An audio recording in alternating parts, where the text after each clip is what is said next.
ఈరోజు శ్రీధర్ రెడ్డి గారి యొక్క మన మహబూబ్నగర్ ఉమ్మడి మహబూబ్నగర్ జిల్లాలో ఉన్నటువంటి శ్రీధర్ రెడ్డి గారు అయితే కొల్లాపూర్లో ఉన్నారో వారిని డైరెక్ట్గా దాడి చేసి చంపినటువంటి దాంతం చూసినాం.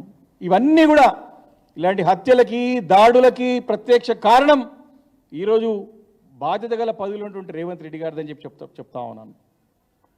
మాకు సోషల్ మీడియా వారియర్స్ ప్రశ్నలు అడిగితే కురతం దిలీప్ గారిని ఎలాంటి కారణం లేకుండా అరెస్ట్ చేసి రాత్రి వరకు కూర్చోబెట్టి కోర్టు ముందుకు మీరు ప్రొడ్యూస్ చేయండి అని చెప్పి గట్టిగా నిలబడి ఆ రోజు అందరూ కూడా గట్టిగా కూర్చుంటే 12 గంటలకి దొంగచాటున నోటీస్ ఇచ్చి ఇంటికి పంపించేసినారు. మాకు ఇంకొక సోషల్ మీడియా వారియర్ మాకు మీడియా సెల్ కన్వీనర్ ఉన్నటువంటి క్రిషాంక్ గారిని వారిని ఎలాంటి రీజన్ లేకుండా కూడా వారిని అరెస్ట్ చేసి లోపలికేయడం జరిగింది. ఇలాంటి అనేక ఒకటి కాదు రెండు కాదు అనేక ఉదాంతాలు ఉన్నాయి.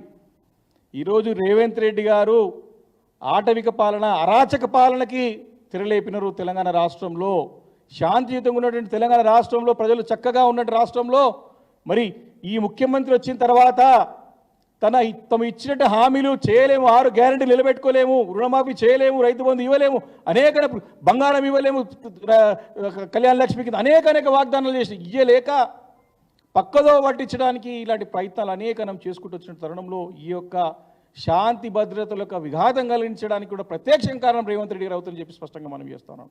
ఈరోజు నిన్న మాట్లాడినటువంటి రేవంత్ రెడ్డి గారి వ్యాఖ్యలని మేము తీవ్రంగా పరిగణలోకి తీసుకుంటా ఉన్నాం. నిన్న కూడా మా సీనియర్ నాయకులు మాజీ మంత్రివర్గ దృష్టి గురించి స్పష్టంగా వారు ఓపెన్ ఛాలెంజ్ చేసినండి అంశాల పట్ల. ఈరోజు కూడా మేము మళ్ళీ అడుగుతా ఉన్నాం, డీజీపీ గారు రాష్ట్ర డీజీపీ గారు దీనిపైన స్పందించాలా, హోమ్ సెక్రటరీ గారు స్పందించాలా.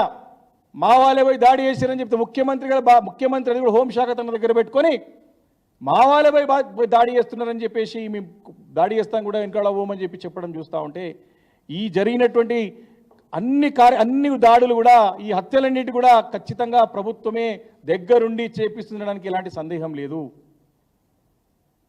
ఈరోజు వారు మాటలు ఒక రేవంత్ రెడ్డి మాట్లాడినట్టు ఏదైనా అనుకోవచ్చు, కానీ రేవంత్ రెడ్డి ముఖ్యమంత్రి అన్న సంగతి మర్చిపోతా ఉన్నాడు. గుర్తు చేసుకోవాలి, అప్పుడప్పుడు నేను ముఖ్యమంత్రి అని చెప్పి గుర్తు చేసుకుంటే బాగుంటుందేమో అనిపిస్తూ ఉంది. ఏం మాటలు అవి నేను మాట్లాడిన మాటలు? ఒక ఫుట్పాత్ అంటే మన దగ్గర తెలంగాణలో ఏమంటాడు హైదరాబాద్ భాషలో సడక్ షాప్ గారి మాటలు అంటారు వీటిని, లోఫర్ మాటలు అంటారు వీటిని, లవంగా మాటలు అంటారు వీటిని. అవన్నీ ఎవరు? ముఖ్యమంత్రి కావద్దని మా బాధ్యత, మా బాధ.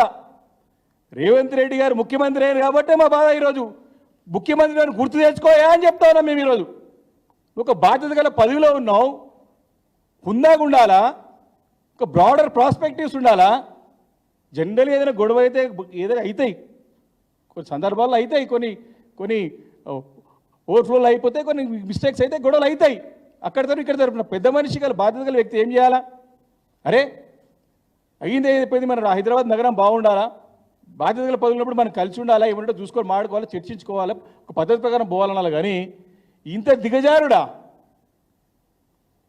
అసలు పొంతన లేదు. శ్రీధర్ బాబు గారు మీరు కొట్లాడుకుంటూ అంటారు, పొన్నం ప్రభాకర్ గారు సమాధానం ఏమో ఉండదు, ఒక్కో మంత్రి ఇంకోటి మాట్లాడతారు, నేను ముఖ్యమంత్రి వచ్చేసి మావాడు అంటాడు. ఏంది ఇది? ఈ రాష్ట్రంలో ఏం జరుగుతుంది?